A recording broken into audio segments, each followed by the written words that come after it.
Welcome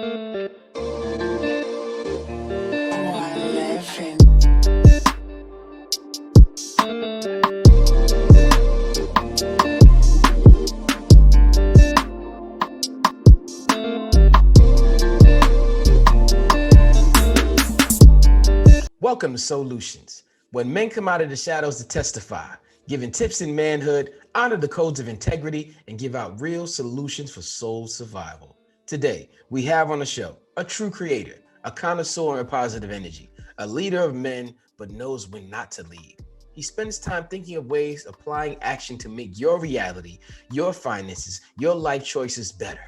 Ladies and gentlemen, the producer, the artist, the mentor, the father, the hungry hustler himself, Mr. Robbin Marx.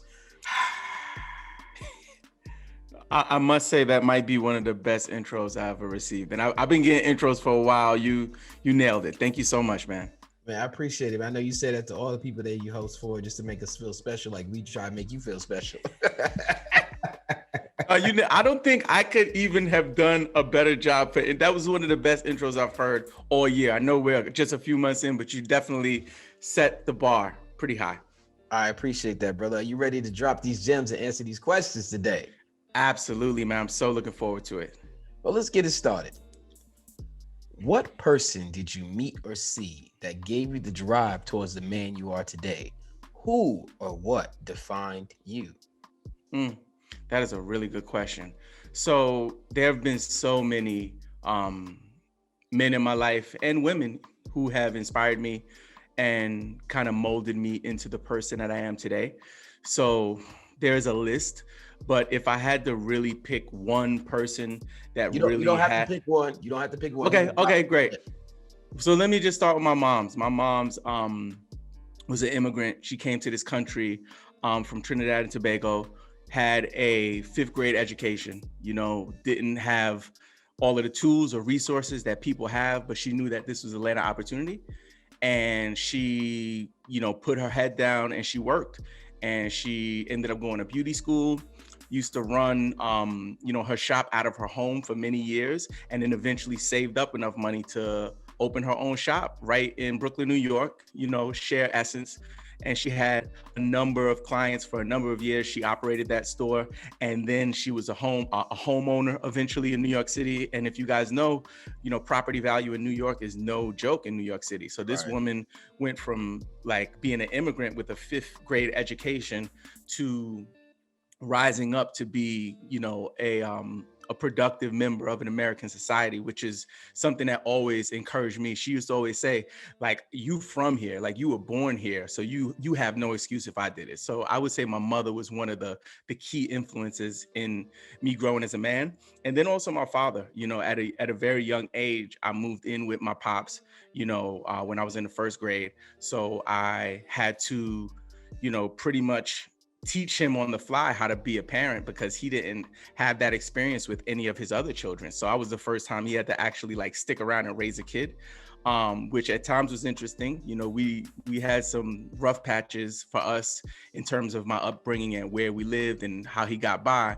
But at the end of the day, the thing that I learned from him was that he always put me first. And he always made sure that I had what I need. He provided for me. And that's something that as a father now, it really clicks because there are moments when I have to make decisions that will not just impact me, but also impact my wife and my children. So my father putting his plans on hold, his future on hold to make sure that I was taken care of is another reason another person that contributed to me as a man.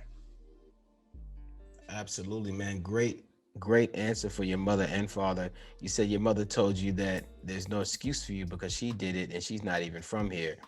If you could give me one gem outside of what you just said, one gem from each one that holds true for you today that you can pass on today that they gave you, what would it be? Well, my dad, the biggest one for my dad is easy. He always said it's okay to walk away. And I think especially me, as coming up in the hip hop culture, there's a lot of aggression.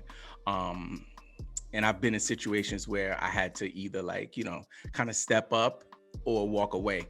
And I think that as I got older, and also what I'm teaching my son is that, obviously there's a time to protect yours and there's a time to defend yourself, et cetera, et cetera. However, I do believe a lot of times we don't look at de-escalation as an option. And that's something that I learned from my father, is that, you know, there are ways to like get out of situations besides facing the situation head on, you know, especially if it's a dangerous situation that could lead to you ending up in jail or getting in trouble or even getting injured or killed. And I think that, you know, my upbringing, I grew up in like the late 80s, early 90s in New York City. Like, it was a crazy place and a crazy time. And it was a crazy place and a crazy time. So for me, having him drilled at home, although I faced it with resistance for much of my my teenage life and my my upbringing, it's something that I carry with me, and I kind of share it with my son, especially when he has, he comes home, he's in the 5th grade. So sometimes he comes home with, experiences that I can use my past experiences to help him get through. Absolutely. Our past experience, or the sum of our experiences, really educate us and educate others if we use them as the right tools. Talk to me about that moment when your dad's lessons blossomed. That moment when you said, hey, this is it. I finally get it. Where were you at that moment when you decided to, hey, I'm about to walk away from this one? Yeah. There's a lot of different scenarios. I think if I had to like put my finger on one that would, speak to this audience, it was when I was in the process of pursuing my music career, like hardcore. And in 2010, my son was born. And at the time, me pursuing my career, the way it looked like me traveling in Europe for a number of months at a time. I was promoting my company End of the Week. We organized hip hop events in different countries in Europe. So I was like the ambassador, waving a flag for the hip hop, you know what I'm saying? Going to Germany, spending 3 months in Germany, I lived in Paris for 2 years, And during that time, my commitment was to the music. When my son was born, I had to make a decision. I tried to, in his first maybe 6 months of life, to like do the both and have one foot in and one foot out. And then I had to make that tough decision where it was time for me to kind of walk away from the way I was doing it. And God always has a plan, because now today I'm more satisfied as a creator and as an artist than I've ever been. And it doesn't require me traveling for months at a time. The biggest thing that fathers fight with is the balance, right? You, in one accord, you have your kids looking at you saying, you're my father. You're just supposed to be here for everything. They don't know you have your own life.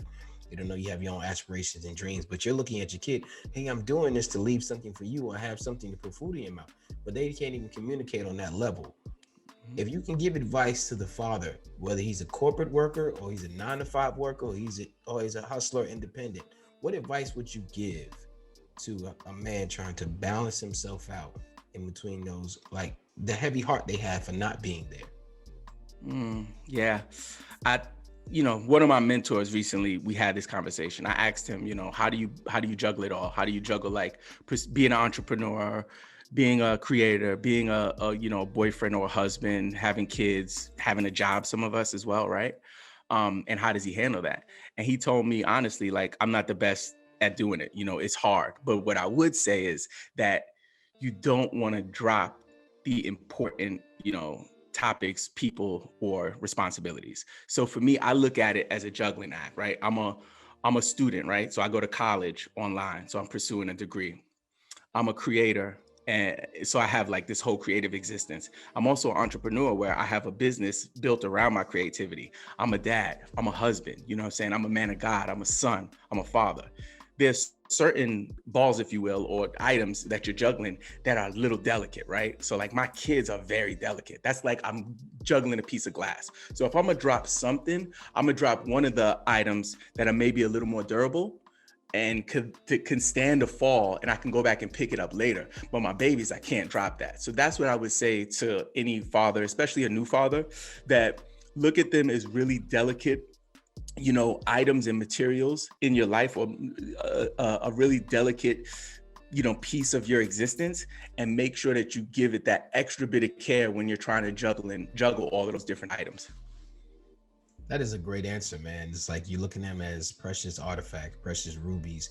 And we can reference an old film here, Indiana Jones. He never dropped any of those rubies. He juggled them, but he never dropped them. Absolutely. Yep. Yeah. You ever see Golden Child with Eddie Yes. Murphy. So you remember the scene where he was taking the water across and he was covering the water? It's kind of that kind of deal where it's like, you still need to get where you're going. You might have to take other things, but there's something that you're carrying that's so precious, so important, that you need to just give it that extra level of protection. And that's what it's about as a parent. It's like, when our children are grown, they're going to be in their own world. You know, we're going to be like, hey, you're going to call me? Like, but this is our time to kind of set them up for that. So that way they have what they need to be productive, successful, and most importantly, happy. Absolutely. Got to put them on autopilot and make sure they're making the right decisions out there. Yep. Do you have a vision board? I've done vision boards. And I'm a very visual person in terms of the way I, do my business, but also just my creative process. At the moment, I'm not looking at one, but I've done them in the past. Yes. If you can give us an apex goal that you achieved and an apex goal you're currently chasing, what would it be? That's a good one. I think an apex goal that I've achieved was I set out to pursue my music full time and be able to take care of myself, with the money that I was earning from my music. And, when I was traveling, before my son was, born, I had the opportunity to do that, and I did that for a number of years. There were times where it was harder than others, but there were times where I saved up enough money to get a little apartment. I was traveling back and forth. So that I was really proud of. In terms of what I'm pursuing right now as an apex goal for me is really just getting my degree, which is something that I've been chipping away at for the last maybe 8 years, slowly but surely. And it's really as just an example for my kids of not, hey, you got to get a degree, because that's really not, it's not about that. It's about really starting a journey and them witnessing and watching and seeing the nights that I'm working hard on it, and then and a sense of completion. That I want to teach my children, like, hey, if it's something important or if it's something that you want, even if it seems like it's an unattainable goal, it's something that's going to take too long, or it's going to be a marathon, that it's okay to chip away at it until you get the results. So I would say my next apex goal would really just be getting my degree and completing my studies. Absolutely, man. I take my hat off to you to recommitting yourself, because when we get out of the routine of life and we leave something like routine as school, it's hard for us to program and rededicate ourselves to learning and unlearning what we learned and coming back in again and resetting our different goal sets. Absolutely. Well said, brother. Well said. I thank you for that. What type of affirmations are you telling yourself a day to achieve these goals? Yeah, I think for me, one affirmation that I teach to my children, but also that I practice, is to just lead with kindness and lead with gratitude. I did a lot of work in the nonprofit sector, and I worked with young people, specifically teenagers. And there was one girl in one of our programs who was kind of a knucklehead. She was really tough, rough around the edges. You always had to check her for cursing, bullying other kids. And I had her for 4 years. Her senior year, I never forget it. She said, you know what? Being here with y'all made me realize that it's just a lot easier to be nice to people. Like, I was mean to people because I was going through my thing. But now when I'm nice to people, it just makes me feel good.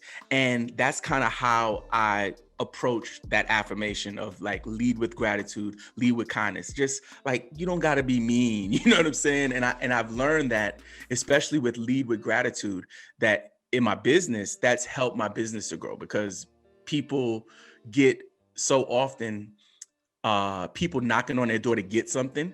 And it's never like, hey, thank you, I appreciate you. Like, you get my message, Ashim. Like how my whole deal is like, how can I offer you value? And I'm coming from a sincere place, and I believe that once people, especially people who are pursuing a big dream, kind of flip that switch to turn it away from themselves and turn it outwards to the world or the other people they're trying to serve, that it just kind of makes the journey a lot easier.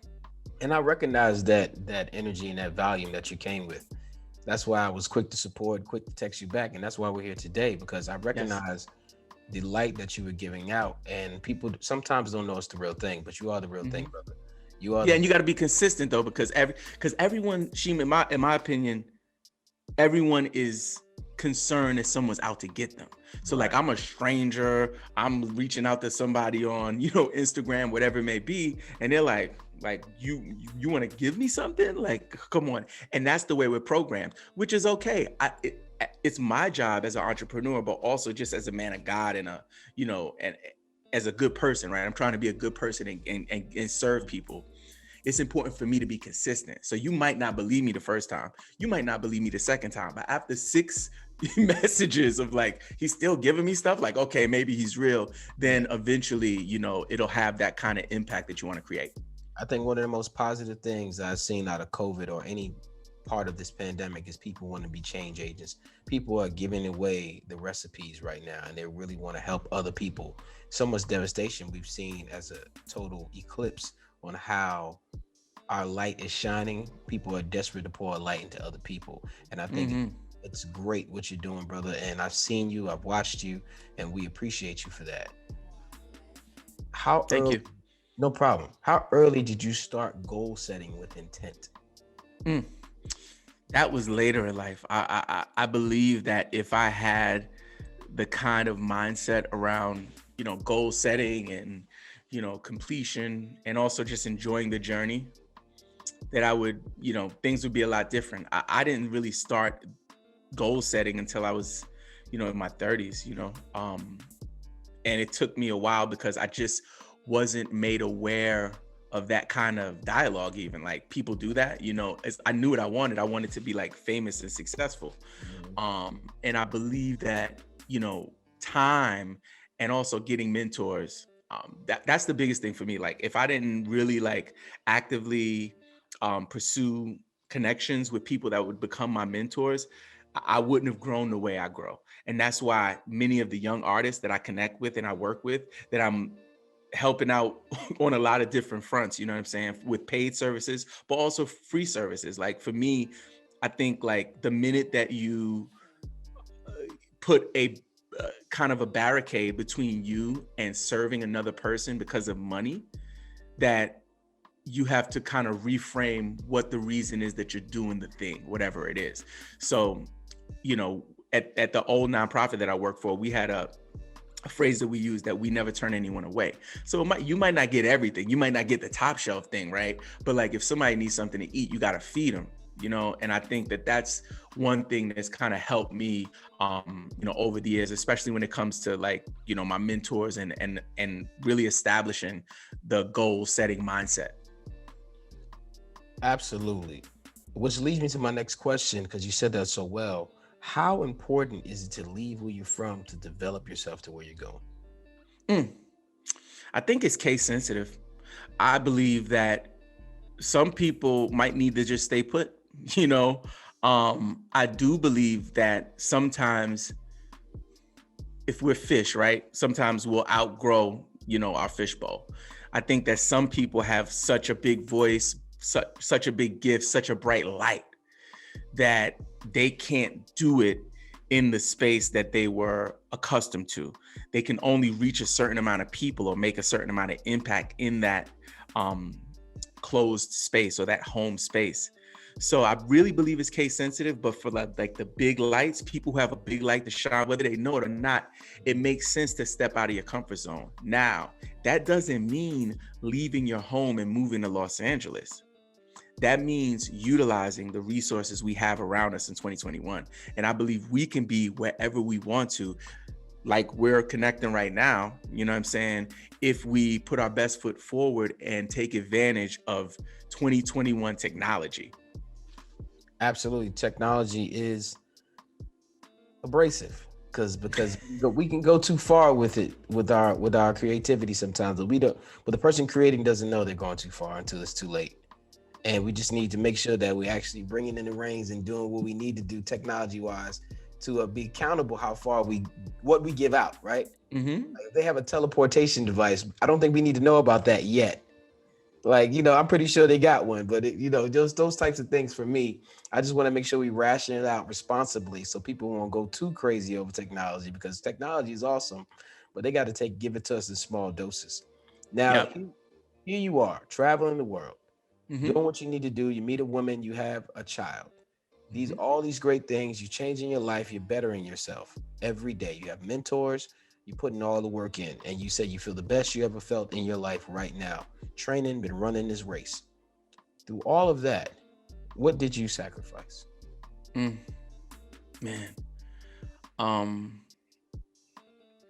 I think the first thing that comes to mind, I think I really sacrificed my 20s. I believe in that, season of my life. I didn't have the self-awareness that I have now, and I made very silly mistakes, like countless mistakes. And I impacted and hurt so many people. I made some really poor decisions, personal decisions, professional decisions, artistic decisions. I did have good times. I'm not going to say like my 20s were a waste or a wash. Like I said earlier, though, if I had some of the tools and some of the knowledge and, some of the skills that I have now, there's no telling where I would be in life, but that wasn't meant to be. So those sacrifices led me here. Absolutely. We are the sum of our experiences.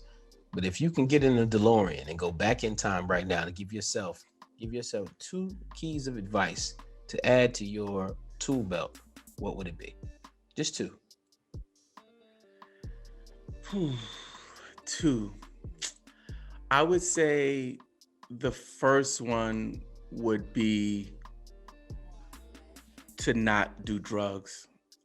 That would be the first one, is to not do drugs and not overdo it with alcohol. I would say maintain a more sober mindset or a sober physical, position, just because, it just makes things a lot easier when you have it when you can think clearer. For me, at least, I have a lot of friends who smoke and stuff like that, and that's fine. And they operate and they function. But for me, I didn't really lift the veil off my eyes until I kind of cleaned my system out. And now, years later, it's like I can see things clearly. So that's the first one. The second one would have been just to go ahead and finish school right then and there and get it out of the way. When I was fresh out of high school, just to do that instead of me having to rebuild the kind of endurance, the academic endurance to go to college, you know what I mean? As an adult and balance all of this, it's the pits. It's no fun, but those are the 2 things that I would tell myself. The word focus comes into mind, and I like to break up words now. And when I look at the word folk, it really speaks about where we should have been at and how we are defining ourselves. So I challenge everybody to look up the word folk and then look up the word us. And it pretty much tells you what your focus needs to be to apply yourself at any time, and that it becomes a form of tunnel vision. And it's the word focus so strong. I'm not going to dive too much into it on the show here today. I want to give you guys some homework where you actually go and look up the word folk. So shout out to the word focus, which is super important. I think you were telling yourself you needed some more focus and more alignment. For me, for me, the hip hop culture, man, that's what comes with it at first. We all talk, most of us, and I'm gonna say all, I wanted to say all, most of us come out guns blazing, drinking, smoking, because that's what we think the overall energy is, just to be a part of that rites of passage. But then when you start to know and grow yourself, you realize that you want to have control of yourself full time, and you can't do that underneath the influence of anything, even the music. Yeah, yo, you nailed it. Right, absolutely. But it takes a while to learn that, and hopefully this particular podcast will teach you how to learn that in your teens and early 20s, so you have more time to enjoy who you really are supposed to be. Yep, I love that. I love that you created a space for this conversation, because I think that many podcasts, and I'm sure they're really, good podcasts that do similar things, but the fact that it's talking about, or it's connecting with fathers and kind of like young fathers especially, is just amazing. So I'm really proud of you, man. I appreciate being here. I mean, I appreciate that. Let's dive a little deep here now. I want to know about your lowest moment, but I just don't want to know about your lowest moment. I want to know how you got up. This is for the people right now that need to know how to get up, how to function in those low places. Your lowest moment when you feel like you didn't know yourself. Mm, yeah. Whew. I think the first thing that comes to mind is my senior year of high school. Mm. And honestly, this is something that I don't talk about often, but I recently shared this story with my son, and it hit him because he's going through something similar. Um, and I am going to share this story on a podcast of my own. And so I want to share it with your audience because I think somebody out there may be experiencing something similar to it. So my senior year of high school, I was like, you know, doing things that was negatively impacting my body. I won't go into detail, but and that Christmas, I would always go to visit my mother in New York. So I went to high school in North Carolina, and I would travel to New York and spend some time with my mother. And I went to go visit my mother. At the time, she was dating a guy that I wasn't so fond of. He was maybe a little too close to my friend's age, a lot younger than my mom. He was in his 20s, but like I had friends at 16, 17, I had friends who were in their 20s, So that didn't sit well with me. It really angered me actually, and I resented him. I had a lot of hate towards him. Long story short, Christmas Eve comes, my mom's is sleeping. She like I said earlier, she was a small business owner. And so she like opened the shop, closed the shop, 18-hour shifts. You want to say you want to jump in? No, I thought you were going to say that. No. So 18-hour shifts, so she worked these long hours, keeping her lights on for her business. So Christmas Eve, she worked, and then she came home and she was sleeping. This guy calls. He calls. I'm like, she's asleep. Click, click.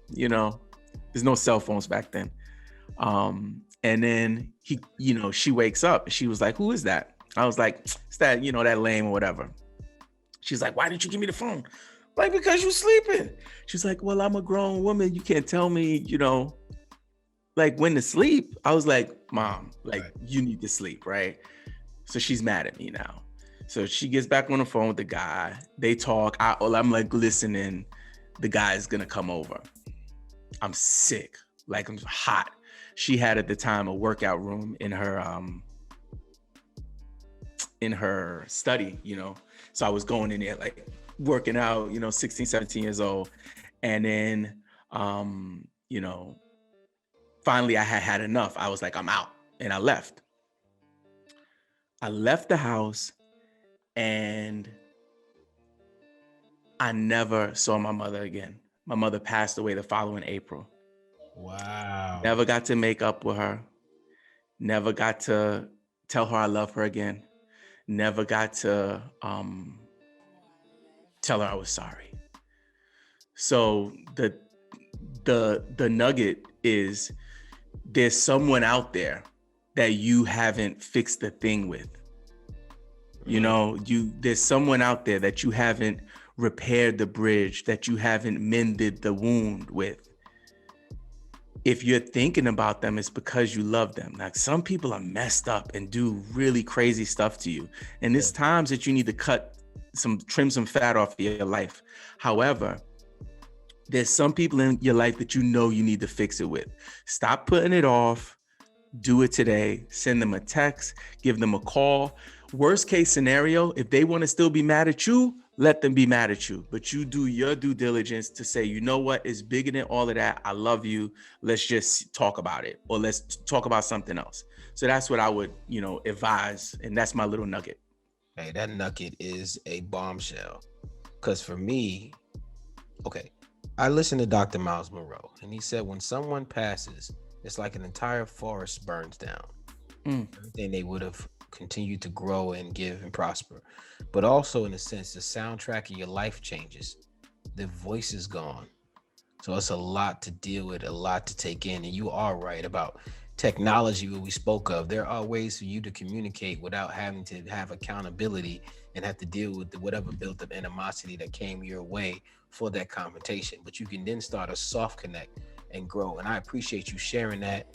That is a awesome story. We cannot wait to hear it on your podcast for you to Yep. dissect it even more.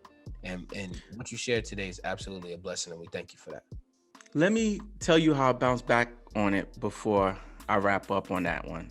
So absolutely. I was low, and I continued to be low about that all through my 20s, right? Back to the 20s until my early 30s. And I did a masterclass kind of program. And one of the things that the program did for me was face that, elephant in the room for me. And I literally had to sit down with a person and tell the person what it is that I wanted to tell my mother. And I cried and I said it all and I got it out. After that moment in time, I was able to own the mistake that I made and know that she was okay with it and I was okay with it, that now I'm just going to appreciate her memory.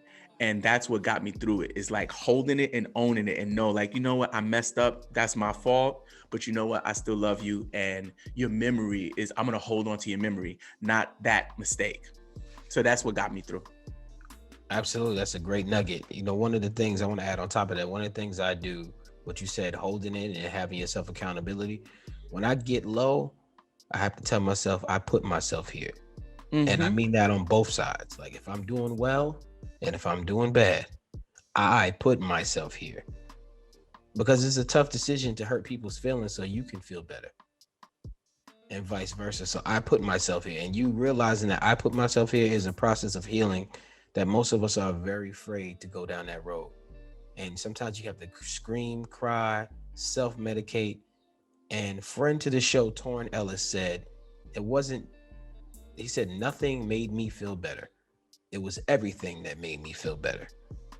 It wasn't just one source. It wasn't just prayer. It wasn't just affirmations. It was everything that brought me out of it.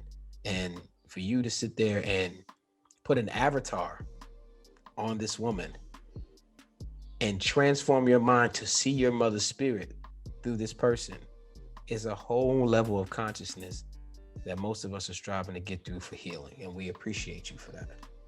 Thank you, my brother. Now, let's have a little fun, man. Enough of the deep stuff. Let's dive into some fun questions here that we went pretty deep. Yeah. Let's come back up to the surface. What have you procrastinated on and why?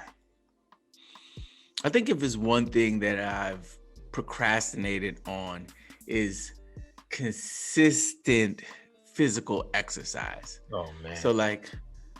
So that's my thing that I know that I need to improve on. That's one thing that I need to improve on. And I love basketball, so I play basketball and I get out there and shoot. But since I haven't played with other people since the pandemic kicked off, I haven't played since last year, probably January or February. And it's not the same just shooting around by yourself, playing one-on-one full court by myself, doing drills. It's not fun. As fun, I should say. And the second thing that I've, procrastinated on is maybe journaling. It's something that I used to do before we had cell phones or smartphones, I should say. And I wasn't able to write memos in my telephone. Before that, I was a writer who wrote in a book, and that's something that I want to get back into the practice of doing daily, just to kind of put it down on paper, touch it and feel it, and not trust it to a machine. You know what? That speaks volumes. I can't remember the last time someone wrote a handwritten letter. No, it makes a big difference. A big difference, man. I remember my stepfather, before he passed, I was going through his things and he wrote me a handwritten letter my first year in college. Man, you could do the best things, you could be the best you are. And it was just so touching to me because it was handwritten. And I discovering it now in the 2015 or 16. It's man, he actually took the time to write me a letter. That's something different, yo. Yeah. Fellas listening out there, if you ever make a mistake with your lady, write her a handwritten letter and send it to her. Absolutely. I rip it up in anger, but it's still, I'm telling you, it will warm my heart. Yeah. Yep. Talk to me about fatherhood. Now, I just don't want to talk about fatherhood Whereas, oh, my kids are beautiful. They're the sum of the earth. I want to talk about the moments where you love your kids, but like them right now. Talk about the patience you got to have as a father. Yeah. I think for me that I've built a lot of patience, in my almost 11 years of being a parent. I think at first, because I have experience working with children, that helped me a lot. But my 2-year-old is like something else. Like, she's not like her brother was. She's like a tyrant, like literally like commands the house. And I'm trying to like use some of the techniques and strategies that I use with her brother on her, and she's not going for it. She's really, she has a huge vocabulary at 2 years old. She's saying stuff that maybe not curses or anything, but just saying stuff that's just a little like, what? Like today, we were in the car and she was like, Dad, there's a lot of crowds there. I was like, crowds where? Like, where crowds of what? And I'm looking around. She's like, right there, the crowds. I'm like, what are you talking about? She's like, the crowds. I was like, oh, the clouds. Like, and she's pointing at all of the clouds. But I would say what helps me to maintain a high level of patience with them is just feeling the frustration coming and the anger before I take it out on them. You know what I'm saying? Because the initial reaction for a human being is when someone is doing something to them, they want to respond or react, and for me, I try not to react, with them. I prefer to just like interact with them. So when it's happening, I have to like, ooh, this is making me mad. This is irritating me. I know it's irritating me. Let me take ownership of it and make sure I don't do something silly, like, curse or whatever it is. So it's hard, man. But I tell people all the time, it's the hardest job I ever had in my life, but it's also the most rewarding job I've ever had in my life. You said something about reacting, and instead of reacting, you interacting. I have a story for you really quickly. My son is 3, and I've never spoke to him like he was a baby. I've always used my vocabulary where I am. Me. Fast forward to we had to leave the house to go to the grocery store. And I say, hey, son, turn the game off. It's time for us to go to the store. He goes, wait a minute. I am watching something. It is almost over. Now, if you grew up in the 90s, when I grew up, there's a shoe coming, there's a curse out coming, there's a bunch of things coming your way. And I was taught that. So I immediately went into that. I said, if you don't, and then I stopped and caught myself. This is the first time. I was like, you better come on right now. He started to cry. So then we left, came back. And then it happened again, where it's another situation we had to leave. I said, man, we got to go. He said, hold on 1 second. I want to finish watching this. I'm almost done. So then I had to say to myself, I taught him to communicate with me.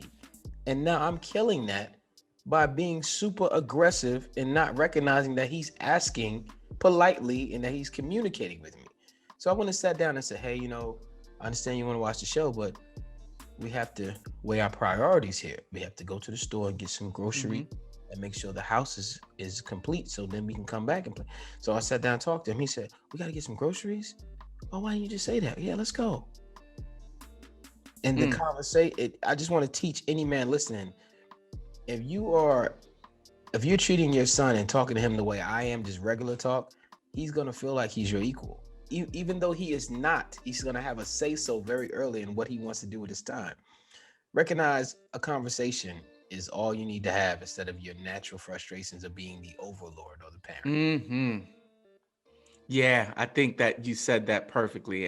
And for me, in those moments with my son, my older child now, that's a whole different dynamic. And he's getting to the point where, like you, I spoke to him with the words and the vocabulary that I use because I intentionally wanted to help him to build his vocabulary, which he did.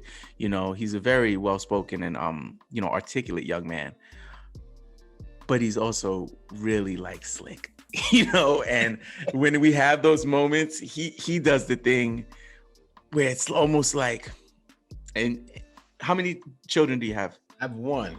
One. So this is one thing for me that I've learned with him is that he'll respond to me the way I respond to him sometimes, Mm-hmm. down to the mannerisms. Yes, absolutely.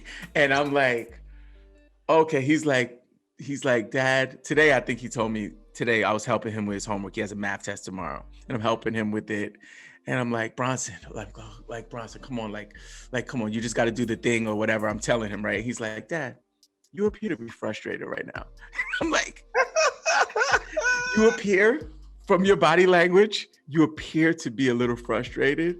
It's okay, Dad. I'm like, he's patting me on my back. So it's all it makes you more frustrated. yeah, but it's also showing me that, you know, we are modeling the behavior that our children are going to adopt. Right. And it's not even their fault. It's like you said earlier, you know, I put myself here. Mm-hmm. You know, in parenting, you put yourself there. So you, whatever light you're shining on your kids or whatever you're projecting on them, they're learning from you. So, you know, 99% of the time in this house, it's like filled with love and kindness. You know what I'm saying? But those moments, now he's getting to the age where he can, because it's always love and kindness, that he can address when he sees it going the wrong way, which I think is, you know, although it's a little frustrating, it's also pretty cool. I got, you know, since we on the kid stories, it's funny because I play Xbox with my brothers in order to stay connected in America. Mm-hmm.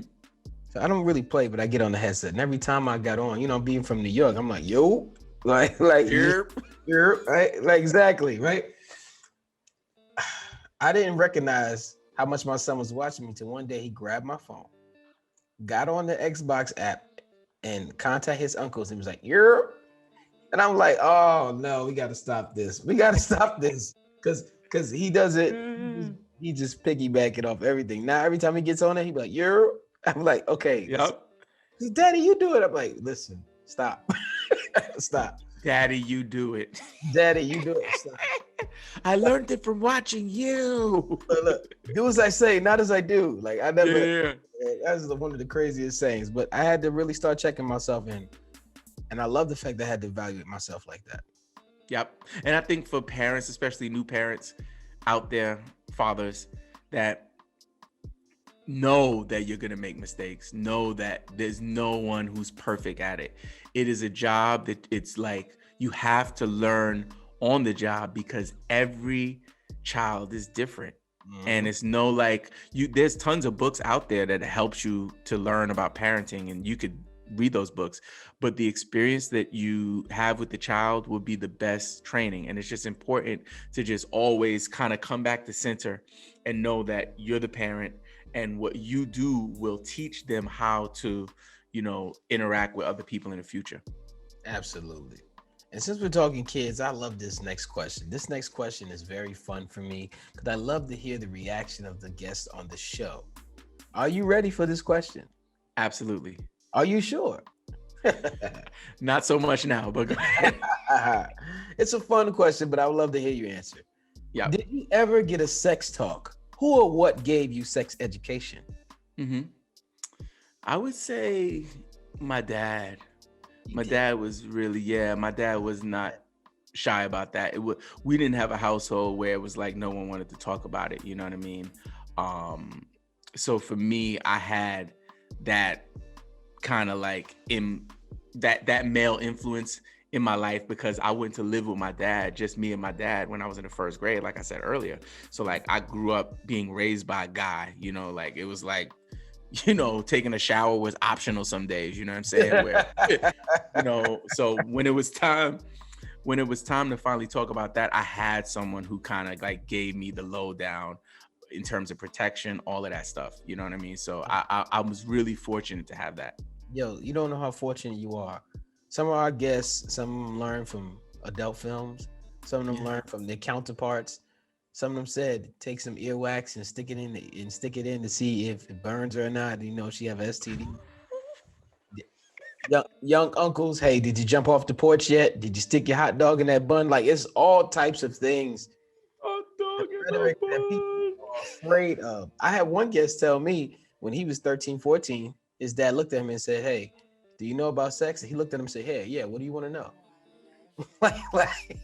So there's so many things that the overall me asking this question is because I see how much child support and government is getting in our relationship. I see how many people are making financial mistakes with having kids and not having responsibility. Just having that talk about how fun sex is going to be for you. You're going to enjoy it, but you could overindulge in it and ruin your life a little bit if you don't know how to discipline yourself on when to actually go obtain it and when to actually be working for your life goals. And I think we need to talk about those things. I had one guest say, he's a doctor, his name is Dr. Pat, and he was like, we should look at it as science. Parents should stop running from the science talk, not the birds and the bees, but actual science. Yep. The reality of it. And I think another friend to the show, Cam West, said it starts with the respect of women. As parents told him, just being respectful of women first. And that wasn't actual sex talk, but that was the first layer of it. And I think people just need to be more aggressive and talk about sex, because in our community, it can lead to a lot of nuances that you don't want in your life. Absolutely. And I think especially for young guys out there, you know, one thing that I tell, you know, some of the young men that I've mentored over the years is that if you lay with them, be prepared to stay with them, because even if like the person that you lay with, you know what, that's not the one that I want to be with, she could turn around and be like, yo, I'm pregnant, it's yours. And even if it's not yours, unless you go through all the bells and whistles and journeys of in-court paternity tests and all of that stuff, any woman could stop right now if she knows your last name and your first name and say, yo, that's my baby. You put you on the birth certificate, whatever it is. So I always tell young men, like, yo, if you lay with them, be prepared to stay with them. And it's just like, I know some people live their lives differently. And I would strongly encourage young men, like when you lay with somebody, just know that there's a certain amount of power that's exchanged when you lay with somebody. And it's a lot of energy, you know, whatever it is, universal energy, but just like legal power. Once someone says like, hey, I lay with that person, that they have the right to be like, yo, you did it. Right. And when your name goes on that birth certificate, it's hard to take it off. It's hard. There are men right now who pay child support for a child that DNA results show that it's not theirs, but since their name is on the birth certificate, they are legally binded to pay child support. And if they don't pay, you know, the repercussions that happens. There's so many things that I'm not saying child support is a bad thing, because there are some bad people. What I'm saying is the conversation of sex needs to go in depth to these levels so we can understand what's going on out here. Because somebody's getting rich off us.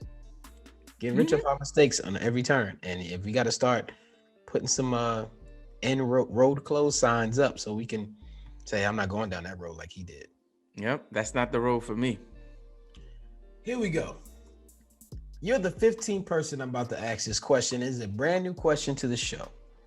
Now, it's two things I want you to let me know here. You say nice right now.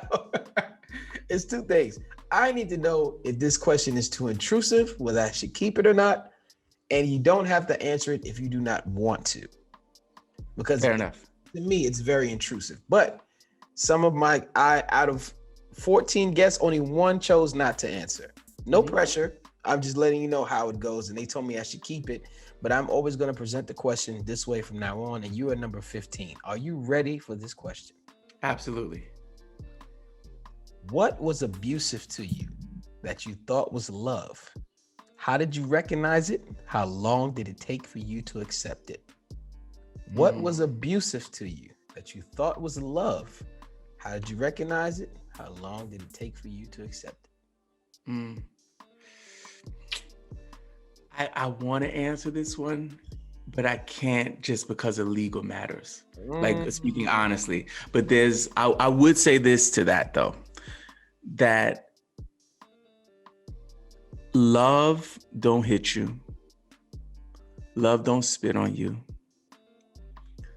Love doesn't call you out your name. Love doesn't talk about your dead mother.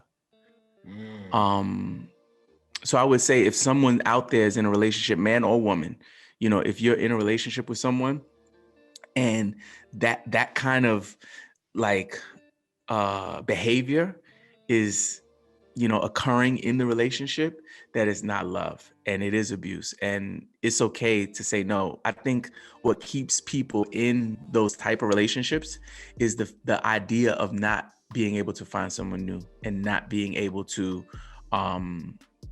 live a life after the abuse. So I would rather endure the abuse because that's what I know is love, because there are good days, right? So the abuser and the abused, they have days where it's not an abusive relationship on the surface. It's like love and fun, and we're going to the movies, Netflix and chill, whatever it is, right? But I do believe that people have tolerance levels. So like, I know people who have been in relationships for 20 years and they're like, cool with like, shut your tail up, blah, blah, blah, blah. And they talk like that to each other. And that's okay if you have your tolerance level.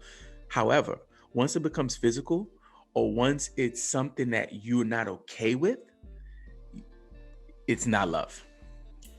And it's so much layers to that. It's ridiculous, right? It's to the point where when does like come into play? And what I mean by that is, how much do you really like yourself to leave? Because you said you stay because you really don't like yourself. You think you're unequipped. And love and like you can love someone, but you could be bad love. Friend to the show, Mooney said, you don't have to be bad to be bad for me. And loving and liking is something that we have to start separating the two. And then all the other nuances that come with you leaving a relationship. If you have kids, if you poured so much into you, now if you leave, you have nothing. The scariness of all these things. And we dive into these things that are abusive to us that we thought was love, and we're scared to recognize it, and we're scared to accept it. So for those out there, it's not easy. It's very difficult. Start goal setting and start walking towards loving and liking yourself. And that's how you get out of that situation. Loving and liking yourself more than the situation, no matter who's involved.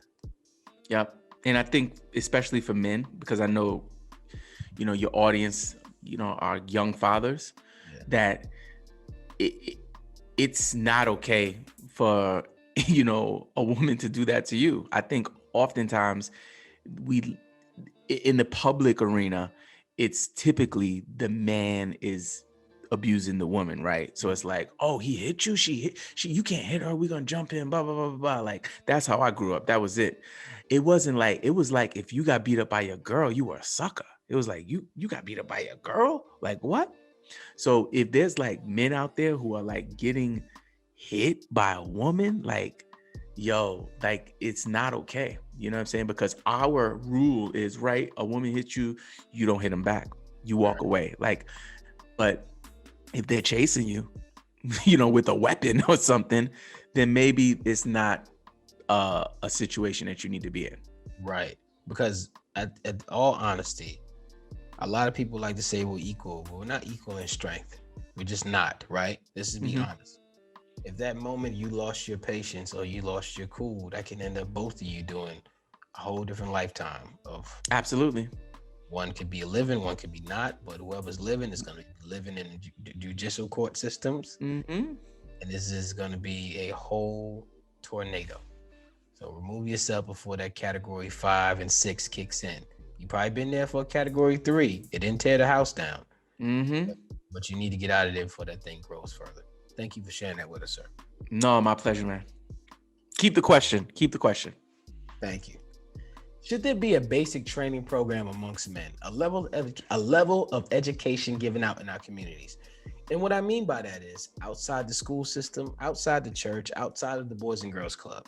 We know there's men's programs out there right now, but I'm talking about if you and I were neighbors and you knew about financial literacy and I knew about how to change a tire in gardening. We then taught each other to teach our kids to grow our community, to grow our tribe.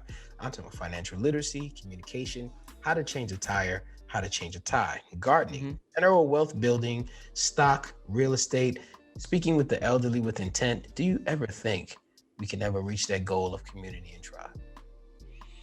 Yes, I think that it exists in certain places and in certain spaces, especially right now, like you said earlier, like for all of the negative things that the pandemic has brought, it's connected people all over the world, you know what I'm saying? Because we have these tools.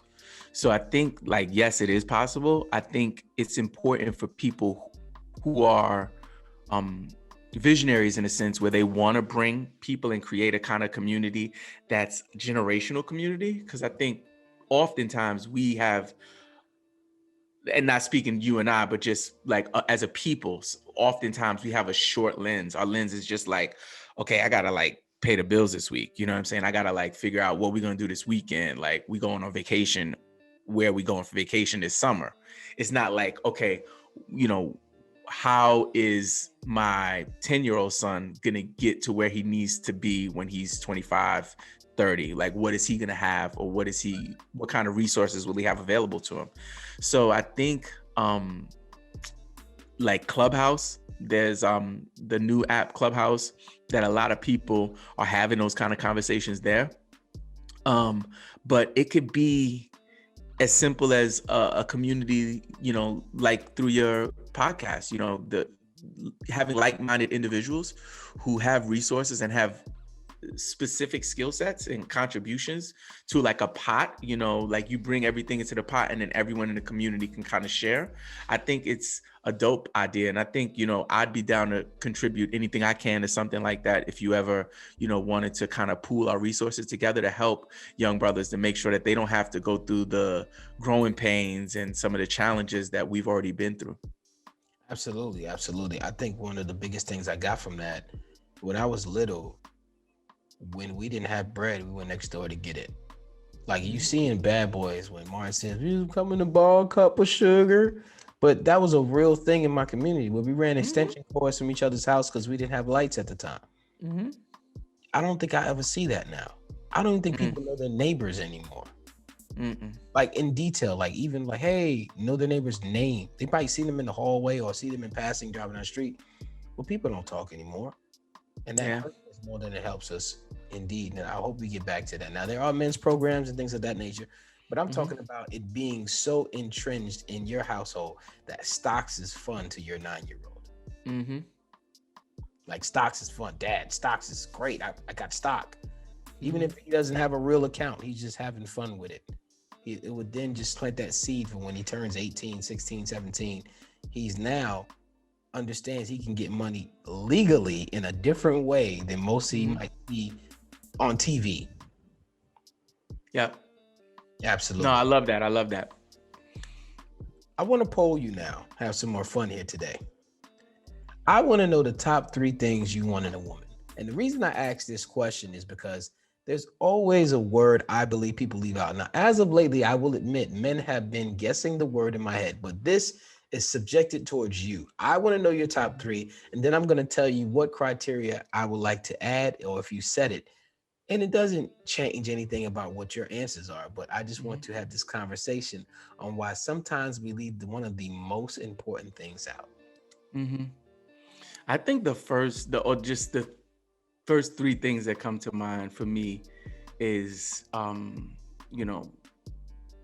kind heart, which is something my wife, she's like, that's one thing that stood out to me. She's a beautiful woman physically, but like she's a person that she puts people, before herself often, and she's always serving, Right. So that's one thing that's really important for me. Was important for me because I'm off the market now, right? Right. And another thing was physical attraction, was really important for me. Like I want to make sure that, it's a situation, that I'm pleased with the physical attraction and connection that we have.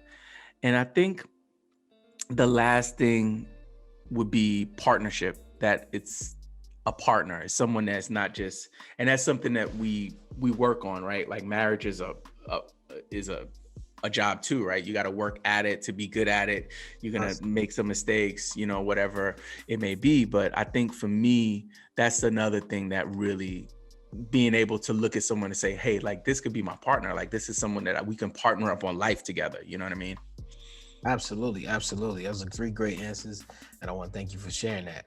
The word I always say is intelligence. Mm-hmm. Because I was thinking that too. I was like, yeah, that's one too. That's one too. Yeah, because it doesn't come guaranteed. I just want men to know it doesn't come guaranteed. And sometimes there are moments where your physical, the highest form of expression is not obtainable at the moment in long relationships, right? Mm-hmm. There'll be moments where somebody's not feeling well, they're feeling sick, but their intelligent level to speak about things, to intrigue you with their mind for what you prefer or where you are mentally is an actual, what is it? It's a turn on, so to speak. Mm-hmm. It's a euphoric place. Yep. Take you there. It's elevated. And I just want guys to actually look for intelligence in a woman as well. And I want men to look for intelligence in a woman. If they feel that's something that they can add on to Their list. You add to the list. They don't have to be Yep. top 3, but add to the list. I love that. Think about that. How much are you trying to understand communication? We talked about you wanting someone who's kind, wanting someone who's a partner. Mm-hmm. How much are you trying to understand your wife in communication? Are you studying the 5 love languages? Are you doing certain things to understand communication within your marriage? How much are you diving into that? Well, I would say that like I'm a communications major. Like that's what I'm studying right now. But in terms of our marriage, communication is something we discuss all the time. And there are obviously moments where, you know, I could do better as the husband. But I think overall, the fact that we're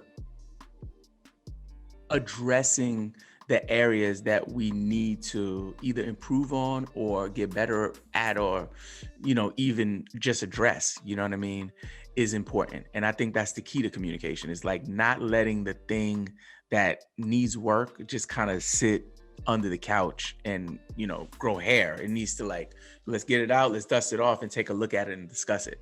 So I would say that, yes, it's something we work on, but no, we're not perfect, but it's something that is always on our table, you know, when we're trying to work on our marriage. Absolutely. Thank you for those questions, because marriage is a long seasonal thing, and you have to work on your jump shot, work on your post game, work on your layup, work on your dribble. So just equated to basketball, you work on one thing at a time with that focus, and then that becomes, you can add that to your game, but doesn't make you the total package. You're still trying to, throughout your career, add different things so you can play better defense and offense out there. So I appreciate that information. I want to talk to you about this question that I really ask on the show, but with your background with being with kids, I want to see what you have to say about this. I know you have experiences. How do I approach a man I have problems with? Establishing the value. Establishing the what? Volume. Like the volume? Like the volume, what the severity of the situation is, how mad. Okay. The volume, the energy level. Yep. That's a good one. Something that I learned from one of my mentors is, you know, when emotions are high, intelligence is low. So that's something that in my professional life, this is one of my mentors from my old job, that this is something she said all the time. And she like brought it up. And in my career there, you know, I was like a part-time employee, and I moved on to be like the senior director, right? So like, this is like my building, a big, you know, building for youth development and, you know, programs. And I've had situations and I've had to talk people off the ledge, and I've also had to do that for myself. So my advice would be step back. The moment that you feel that there's a tension within, that tension needs attention. So it doesn't mean the attention is lashing out at the person you have a problem with. I would say the tension that needs attention is you looking within and saying like, okay, so right now I'm angry, you know, and I need to do something right now. If it's possible, if it's physically possible, step away from that. You know what I'm saying? There are situations where people, if it's a physical altercation, it may be different, especially if you're already entangled. You know, that's a different thing, right? But if you're not entangled, just like my dad taught me, like, it's okay to step away. It's okay to walk away from the table. And I think that oftentimes pride can take control of how people react to situations. And I believe that if we take a step back and look at big picture, what can the worst case repercussions be and how will that impact my story, that we can make better decisions. I like to call this an audible. This question is not in my Omaha, lexicon. Omaha, right. How different is pride versus reputation? How different? Yes, because where we come from, pride is, a lot of people have pride, but your reputation avoids you a lot of situations because people have to think about whether they're going to be a part of the an exchange of energy. So I believe certain people only attack things that they feel that can't defend themselves. You have a reputation to uphold versus your pride. Is that two different things? I could say I would say they're intertwined. I think they're connected. I think that, you know, people are often prideful because they want to maintain whatever their reputation is. Also, people might lack pride because they don't have the best reputation. So I do believe that they're interconnected. However, pride has developed a negative connotation over the years. You know what I'm saying? It used to be good to be like prideful, like I'm prideful. And for me, I believe that, like most things, there can be a good way to approach something and a bad way to approach it. So for me, I try not to let my pride, and I teach my son not to let his pride like get in the way of kindness. So that's the thing. In life, we have to kind of prioritize our values, right? So like pride might be one of your values, you know what I'm saying? One of my most important, you know, optimal values is kindness. Like pride doesn't even stand a chance, you know what I'm saying? So I don't really care about like how people view me and all of that. That was maybe in my 20s, Robbin, right? So I would say yes, they're interconnected, but depending on who the person is, it's case sensitive on what carries more weight based on their values. So does pride have intertwined also with stubbornness? I believe so in most cases, or in some cases. Absolutely. You know? I just wanted to break that down to see if there's a big difference, because reputation, a lot of people do a lot of things so they have a reputation to uphold. They're not necessarily are proud of what they just did, but have a reputation to uphold. Yeah. I think about how intertwined they are and whether they are saying the same thing. Like, are you finished or are you done? Right. Yeah. We talked about leaving a legacy of kindness, leaving a legacy between our families, but we mostly ignore major steps. Do you have a will? Like a will and testament? Yes. A will and testament. I do not have a will and testament right now, but that's one of the conversations on the table with the wife. Absolutely. Yeah, so we're talking about that. I'm happy you guys are having that conversation. Why do you think our culture as a people are afraid to have that conversation? I think honestly, you know, it's probably two things. The first thing is like the fear of death. Like I'm not trying to die, so I'm not trying to put something in writing that would connect me with death in any way. And I think the other one might be undervaluing, you know, their assets or whatever it is that they own or have, you know, and thinking like, why would I do that? I don't have anything anyway. So why would I write a will? Who am I writing a will for? You know, so I think that might be two reasons. I think learning this show, I learned that we need to change the knowledge and information of how we talk about wills. It should be looked at as an investment and a will to live versus something that we look at. I know we deal with a lot of trauma in our culture, so we're always fighting death as soon as we walk through our door, and in some cases death shot through our window, right? Yeah. While we're playing video. So we have so many things to think about trauma wise, and we try to compartmentalize it, but not even talking about death. But if we talked about it as an investment, I think the energy would change. Because friend to the show, Cameron Wesley Sr., and I talk about him almost every episode. Mm-hmm. He enlightened me that our cultural counterparts look at death as an investment, as real estate. They look at insurance as an opportunity to invest in their family's patriarch. They take out insurance from their parents and their grandparents, and we're not talking about 10,000, 50,000. We're talking about hundreds of thousands of dollars that the family gets together and make sure that everything is secure. So when that person passes, they leave a lineage of money and opportunity for them to take some of that money and continue to keep their family strong. Love it. I think if we had that knowledge and information talked about and passed on to us, some of us would be able to make the sacrificial adjustments to make sure those things are in place, especially when we come from a great line of heart disease, diabetes, cancer. We have to start putting things in place to where we don't have to do GoFundMes and those things. Love it. Well said, brother. And wills itself are just a one-time conversation, and I'm happy you and your wife are having that conversation. Yeah, we are. It's a rough conversation. I'm not saying it's easy. It's been pretty easy for us, because honestly, not to cut you off, but honestly, this pandemic,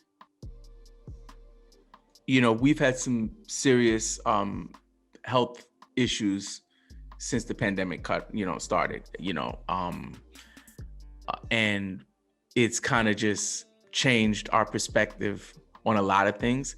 So, we left New York, during this pandemic. We now live in Georgia, what I'm saying? Bought a house, like things are different now, where we were in New York City, doing well for ourselves in New York City, but it was in New York City. And as you know, that's a really expensive place to live, especially with 2 children, 2 parents working full-time demanding jobs. So I think where we are now, not just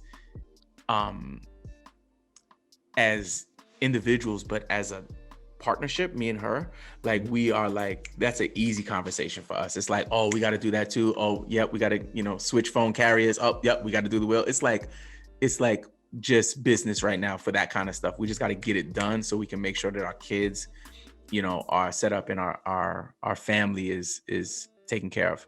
Absolutely, man. I didn't know you moved, man. Congratulations. Thank you, brother. Yeah, we down south now, so we've been here since October. And honestly, man, like I miss New York, and I had a lot of time to like build a lot of foundation there, and I'm really proud of a lot of the things that I've done there. But this is really for the family, and I think that for me as an individual, them being good is me being good. I had to grow myself out of my maturity, because this is no shade to South Carolina. South Carolina, y'all know I love y'all. But when my son was born at the South Carolina hospital and his birth certificate said he was from South Carolina, I was like, he's a New Yorker like me. Don't do that. No, the passports and the birth certificates hold weight, man, So yeah, I can feel you on that. Yeah, so I definitely was like, well, this is his life. So, but I love South Carolina, but y'all gotta understand, this is where daddy's from. So if daddy was from New Zealand, I would want him to be from New Zealand like me. It's just different. You start to realize that it's a whole different life. Yeah, man. We got a few more questions to go, then we're gonna wrap it up. But I appreciate you hanging in here this long. You're doing a great job. And I want to put you in another scenario where you already are in this scenario, but I want you to answer this question subjectively, of course. But when you answer, I would like for you to give your why. Are you ready? This is a fun question. It's one of my funnest. Funnest is a word. This is one of my favorite questions to ask men on the show, and I love to hear what they have to say. There's no wrong answer. I'm just going to listen to you, and we're going to just move on from that. Let's go.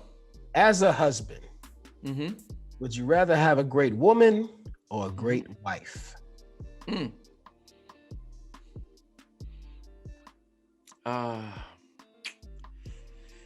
That's a tough one for me. I think, when I think of her as both. I don't separate her being a woman and her being my wife. She's just an entity, an amazing, irreplaceable entity in my life, So for me, that's really hard for me to answer. If I had to pick if I had to pick one of the two. No, you don't. It's subjective No, to no, what you yeah, feel. So if I'm gonna stick to it, that like they're synonymous, they're connected. Like she is my woman and my wife, and the things that she does as a wife, like if we're talking like biblical wife duties, like she does her thing, and just as a woman and what she contributes to the world, her being so aware of social matters in the world, and she's an educator and she's shaping lives daily, and like the stuff, that's one of the reasons that I fell in love with her. Like you say, like intelligence, one of the reasons, like, which for me kind of goes without saying, was her intelligence. The fact that she was like founding, she was a founder of a program in Brownsville, you know what I'm saying, like Brownsville, like a program like we've never seen before, where they were doing services not just in the school, but also they were serving the families at their homes for for really early childhood age kids, you know what I'm saying? So yeah, I would say that her light connects those two titles.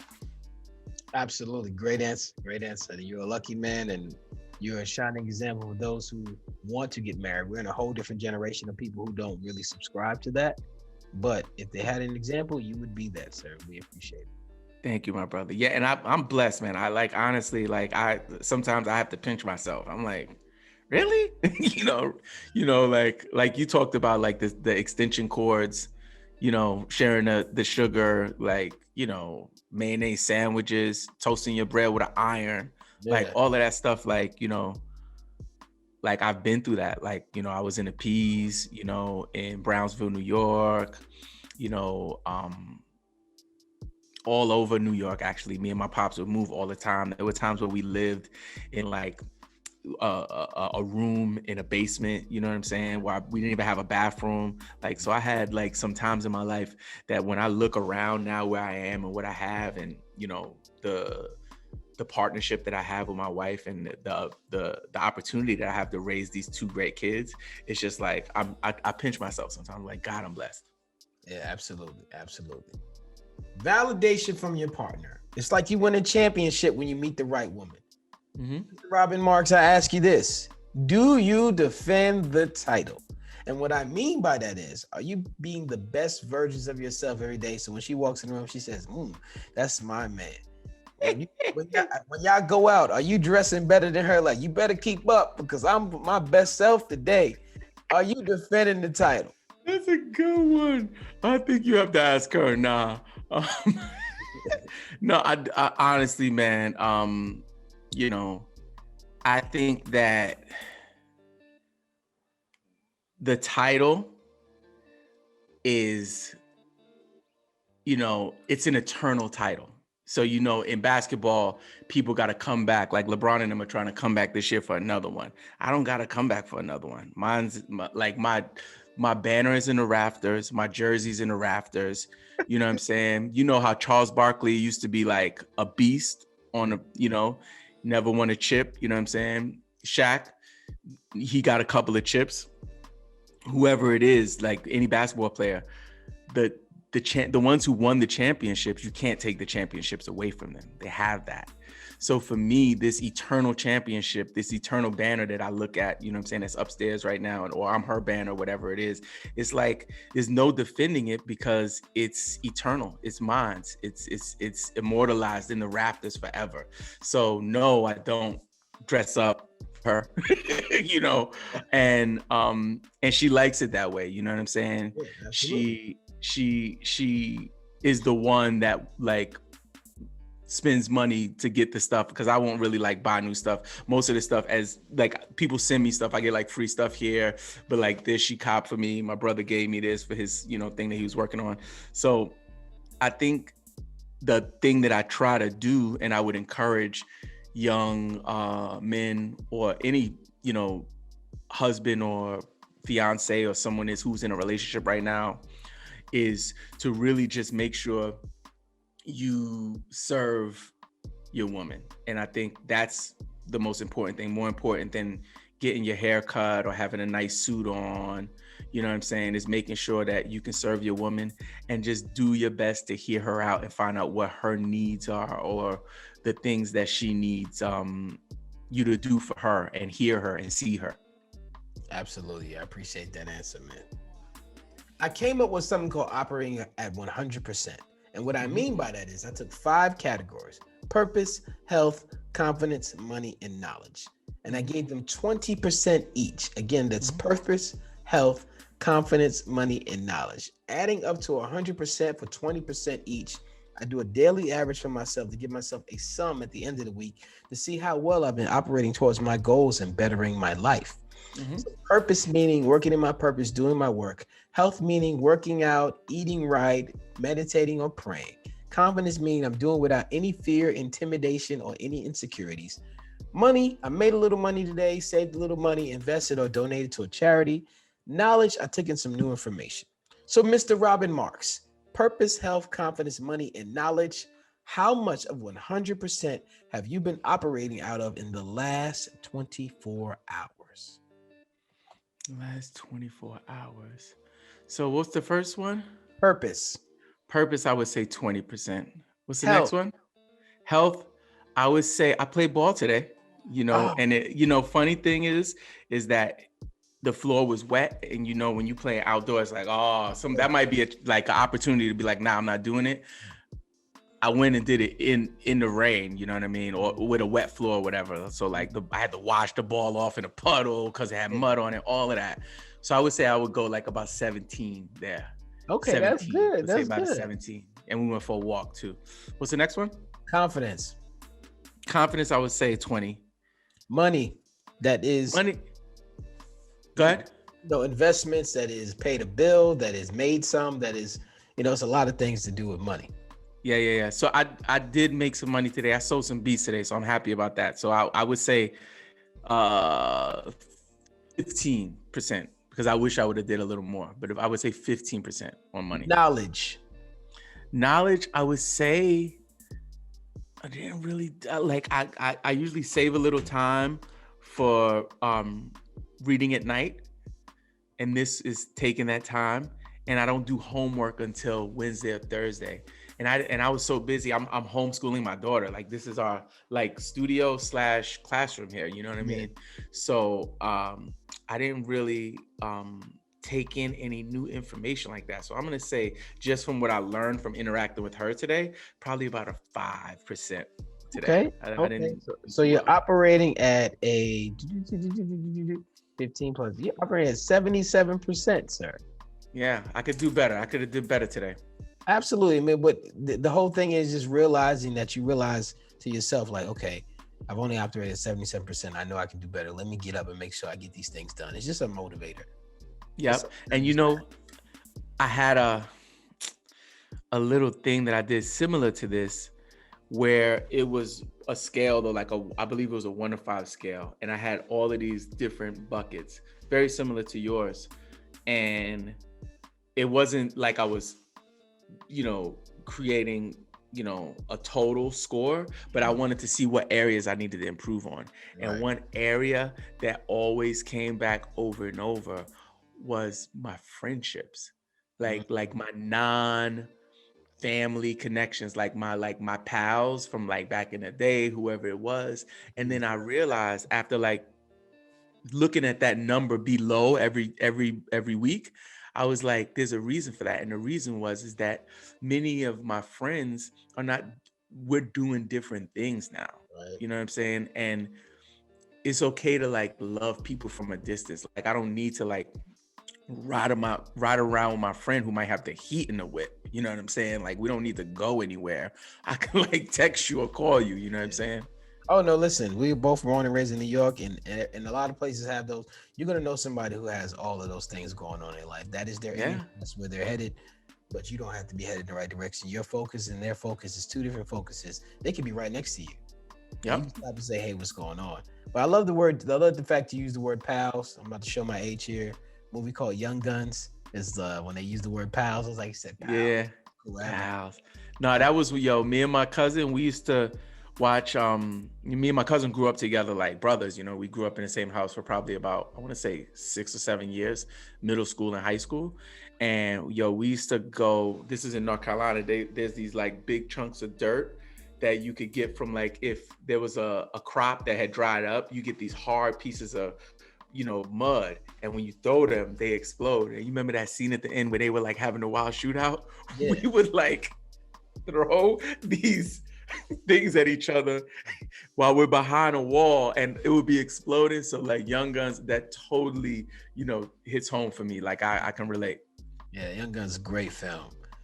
Thank you, sir. You are now part of the Silhouette Boys Club. It is people like you who move in the shadows to help people like me shine. Now, before you go, we love to get referrals for the show. Is there anyone you would like to come on this show, drop these gems, and continue this conversation in manhood? Oh, man. I think one that would be really good would be my brother, Big Zoo. I think Big Zoo would be really good for your show, and I'll connect you with him. Yes, please do. Connect us with him. Big Zoo is that guy. He'd be perfect for this. Absolutely. We're going to thank you for coming on today. Is there anything you'd like to say to the people? And I also ask that you give 2 books that you're reading right now to educate the people, but give us some information about who you are and what you're doing. Robbin Marx, and my focus is really helping creatives to, bring their visions to life through sound. So I work with musicians, rappers, singers, producers, but also I work with podcasters as well as filmmakers to just provide, creative, customized sounds for them. So right now I'm working on a new project. It's called Robbin Marx Live. It's going to be happening every Wednesday at 11 p.m. Eastern Standard Time. It's going to be on Twitch. It's going to be on Facebook Live. It's going to be on YouTube Live. Also going to be on Periscope. So I'm launching that next month. That's a new project that I'm working on, just so I could try to expand my reach and just provide value to more people. Also, right now, I'm currently hosting a podcast called the Voicegram Podcast. So you can catch the Voicegram Podcast out on, all, podcast networks, or Spotify, Google Podcasts, Apple Podcasts. And also, if you guys need beats, you can reach out to me on Instagram at Robbin Marx. You could also grab a free beat pack. I always give a free beat pack to anybody that's interested in just hearing some of my sounds. Absolutely, brother. He makes some great beats too, and he's of now culture. Hold on one second, sir. I'll be there in a second. Hey, you are hungry? Yes. Excuse me for one second. Yes. It's all good. Go in the room. I'm almost finished. I'll make you some pancakes, and you have to rub your stomach. Go in the room. Thank you. Okay, I will make you some food. Yes, sir. Everyone do recognize. I recognize how well you do with the packs. I've heard your music and seen your passion, and see how much information you give out on Instagram. So please follow him. Before you go, also please tell us 2 books you're reading right now. Oh yes. So I wasn't prepared for this for the audience, but I usually keep 1 or 2 on my desk, and I take a little time every night to read. So the one I just finished, that was this month, is called Go Live. So it's really about learning how to grow your business by utilizing live platforms. So that's one of the reasons I'm starting my live program, Robbin Marx Live, and also gives you some input on how to kind of fine tune your podcast.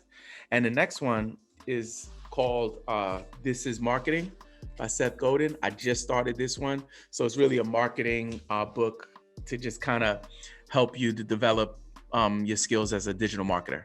Who's the author for Go Live? You said Go Live is Jerry Gittimore. All right, that's awesome, man. Thank you for sharing. Great book. Absolutely. Before we go, I want to say thank you for coming on the show today. I want to say thank you for making the time. I know it took us about a month or 2 to get this done, and I was excited about it, and I waited, and I was like, hey, man, I know we're going to get it done, and I appreciate you so much. No, man, thank you so much. I appreciate what you're doing, and if you need anything, reach out to me. And for your audience out there, please, if you guys need anything, at Robbin Marx on most platforms, but especially Instagram, I'm very active there. Absolutely. For those listening, you can reach me at soulutionsformen@gmail.com to be a guest on the show. Also at Sheen1 on all platforms. Let's continue this conversation on Clubhouse, Facebook, Instagram, Twitter, or in the street if you see me. We end today's show with a quote from Dr. Miles Monroe. True success is not, True success is not measured by how much you have done or accomplished. It's not compared to what others have done or accomplished. True success is what you have done compared to what you could have done. In other words, living to the maximum is competing with yourself. It's living up to your own standards and capabilities. Success is satisfying your own personal passion and purpose in pursuit of personal excellence. So, question of the day, question of your life. Are you maximizing your life? Ladies and gentlemen, this has been SOULutions. Mr. Robbin Marx, we thank you.